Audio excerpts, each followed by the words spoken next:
इस वर्ष पूरा देश गर्मी के प्रकोप को झेल रहा है। आलम तो यह है कि उत्तर भारत के कई राज्यों में पारा 45 डिग्री से ऊपर चला गया है। तेज गर्मी के कारण हीट स्ट्रोक के मामले भी लगातार बढ़ते जा रहे हैं। अस्पतालों में मरीजों का तांता देखा जा रहा है।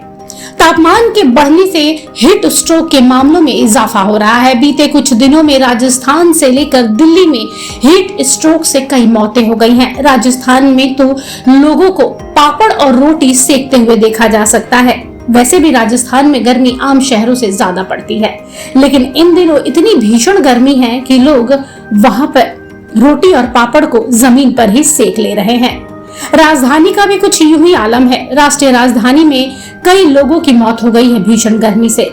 अधिकतर मामलों में मौत शरीर का टेम्परेचर बढ़ने की वजह से हुआ है। ऐसे में ये जानना बहुत जरूरी हो गया है कि गर्मी में शरीर का तापमान क्यों बढ़ने लगता है और ये कितना खतरनाक है। कई जानकारों का मानना है कि जब शरीर का टेम्परेचर बढ़ता है तो शरीर गर्म होता है और बुखार आने लगता है, लेकिन बुखार होने में और गर्मी के कारण होने वाले बुखार में अंतर होता है।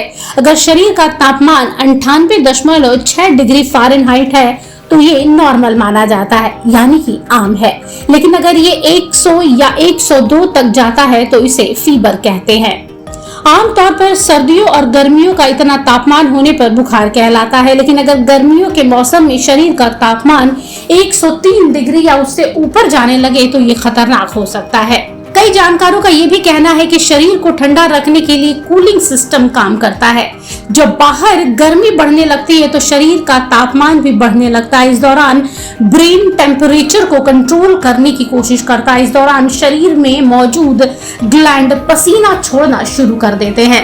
इस पसीने से स्किन बाहर के वातावरण में चल रही हवा को खुद को ठंडा करती है और इससे शरीर के अंदर के अंग खुद ब खुद ठंडा होना शुरू कर देते हैं।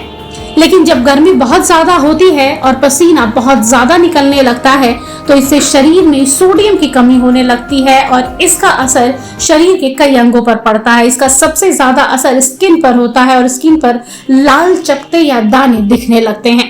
कुछ मामलों में तो तापमान बढ़ने से सीधा दिमाग पर असर होता है जो जानलेवा हो सकता है। बीते दिनों हमने देखा है कि दिल्ली का तापमान 49 डिग्री से भी ऊपर जा चुका है। अभी तो सिर्फ मई जून का महीना है। अभी सोचिए अभी आगे के दिनों में क्या आलम होगा। ऐसे में जरूरत है कि अपने आप को हाइड्रेट रखें। जी हाँ, हाइड्रेशन को अपने जीवन में शामिल कीजिए। ज्यादा से ज्यादा पेय पदार्थों का इस्तेमाल कीजिए। बाहर के फास्ट फूड को अवॉइड कीजिए। घर के सादे और सिंपल खाने को अपने जीवन में जगह दीजिए। जितना हो सके उतना कम बाहर निकलिए। खास तौर पर दिन में 9 बजे से लेकर 1 बजे तक के बीच का जो समय है उसमें आप बाहर कम निकलिए। ब्यूरो रिपोर्ट, सूत्रकार समाचार। हमारा ये वीडियो अच्छा लगा तो इसे लाइक करें, शेयर करें और हाँ, सब्सक्राइब करें।